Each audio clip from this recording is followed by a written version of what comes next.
Dr. Sasa, welcome to the program. Can I start by asking you about the deadly force that the junta is using against protesters?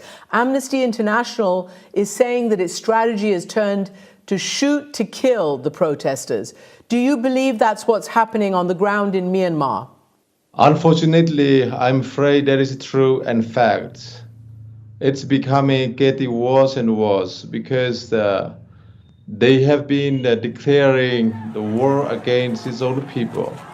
So the snipers are on the trees, snipers are on the floor, on the roof, and they are on everywhere, and they are just shooting. And this is just so sad to see. This happened again and again. It have happened in 1888. It happened 97. It happened 2007.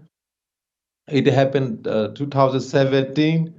And now in my lifetime, 2021, we have seen this crime against humanity. Let me just read you what the UN Special Rapporteur for Myanmar has said. He is basically saying that the junta is shooting down people in cold blood using 12-gauge shotguns, 38-millimeter rifles, semi-automatic rifles against peaceful protesters who pose no threat. You've just talked about snipers in at high points taking aim. What do you think the aim of the junta is now? Because up until now, they were using water cannon, they were using rubber bullets. Why do you think now, a month after the coup, they have turned to this escalation of live fire?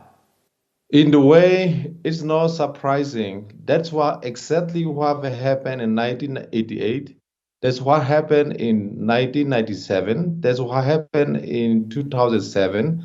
That's what happened in 2017, and now it's happening again. So it's like repetition of the same crime against humanity. And I'm afraid this is what has been happening to ethnic minority states like Kachin, Karen, Rakhine, Shan, Chin. This is what we have been living on for the last 50 years. They are bringing the bombs by the fighter jets. It seems like they have the license to kill. They have the license to rape, the license to torture, and the license to crime against humanity. Dr. Sasa, you mentioned all these ethnic minorities. Of course, the world knows about the attacks and the brutality against the people of Rakhine State. We've seen how the Rohingya have been pushed out of Myanmar. So we understand that. We put that into context. And I want to ask you this, because we also spoke to the UN Special Envoy for Myanmar, as you know, Christine Schreiner Burgener. She said this to us. I want to play what she told us about the protesters themselves. This is the only thing they can do to resist and in this peaceful mean, because in my view, the Tamado, the army, is just waiting that also people will take arms and defend themselves. So it's very dangerous. And I beg the people in Myanmar not to fall in this trap, so to stay peaceful, but it's clearly very easy to say from a safety zone. So Dr. Sasa, she is begging the people of Myanmar, your people, not to fall into the junta's trap. Do you also, would you reiterate that call? Do you beg the people also not to resort to violence themselves, not to get trapped by the military into doing that, and then, maybe an even worse crackdown? The people of Myanmar are brave, courageous, and peaceful. This is a peaceful country. We are peaceful people. No one is making any violence except this illegitimate, illegal military dictatorship regime. So it's a very, very difficult for me to see our people will take guns or any weapons to against the Tamado. There never was ethnic minorities or any other group of people in Myanmar who come and take weapons and against the Tamador or the military regime. It was always this military regime, dictatorship, that go after ethnic people, that go after marginalized people, and that go after the most vulnerable people. So, I mean, I don't think that my people will be, taking any kind of weapons against, anyone. There's no history in my country that the people of Myanmar against the police forces or the army forces. In some cases, we are just defending ourselves because they came to our door and they pointed the smoky guns to us. So in that kind of situation, of course, maybe some area they may try to protect themselves.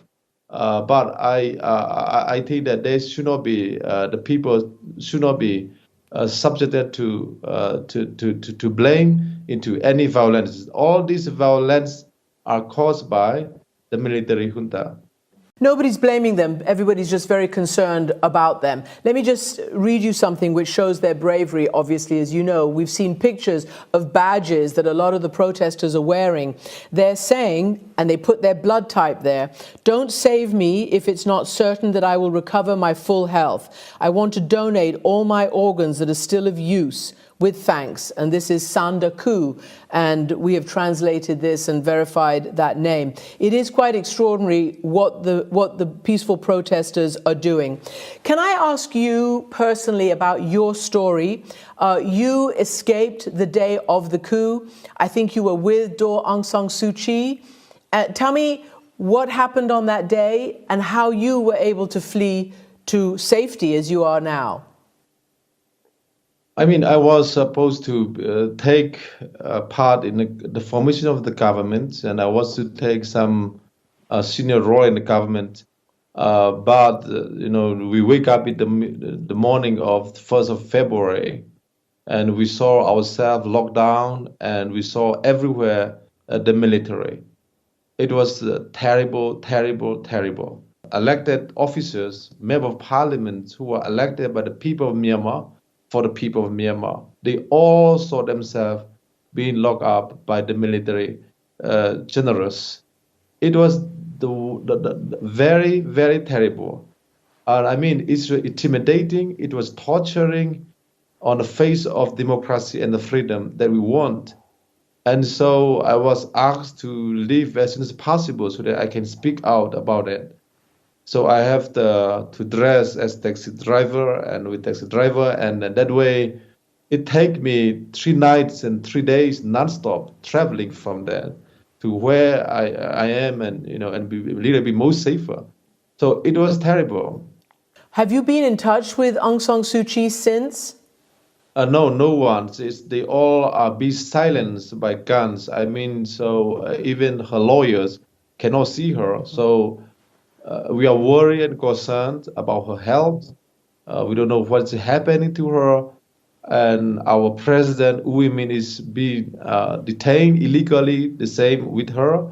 But there's several people, more than thousands, have been illegally detained by illegal governments, illegal dictatorship. So, 54 people of Myanmar are under siege by military illegitimate governments. It seems to me that they are trying to create a situation so that the people will come out with anger so that they can kill them all by automatic guns, weapons. So, they are created a situation where this will happen. So it's a very, very worrying and concerning. So, Dr. Sasa, you said you had to escape in order to be able to tell the world what's going on. You're telling us now, but you are part of a group that is, of sort of a shadow government, and you are liaising with the UN. What are you telling the UN? What do you want to tell the international community? And what do you think you can get them to do? First, we need the protections. The people of Burma are protectless. There's no one who will protect them. And this illegal military regime has declared the war on the people of Myanmar. So no one is safe. So number one, we need safety. That means the international community have the responsibility to protect when the state failed to protect its own people. So we are asking international community to look at that. And secondly, We need international community to recognize and work with democratically elected member of parliament. And in coming months, coming weeks, we are going to form this interim government. When we form interim government, there will be alternative government against this illegitimate military-run government. So we are asking international community to recognize the November 8, 2020 election, where the people of Myanmar have spoken loud and clear. They have chosen us to represent them, and now it's been silenced. So free and democratic world cannot silence with the generous. They must stand up with us. They must uphold the will of the people of Myanmar, and they must help us to uphold the will of the people of Myanmar. People of Myanmar, my people, are not asking money. We are not asking anything. We are asking that we gain back our freedom. We want freedom. We want justice. We want democracy. We want federal. We want peace. So if we have that, we have everything. Dr. Sasa, thank you so much for joining us and putting your case for the people of Myanmar for the world to hear. Thank you. Thank you very much, Christian.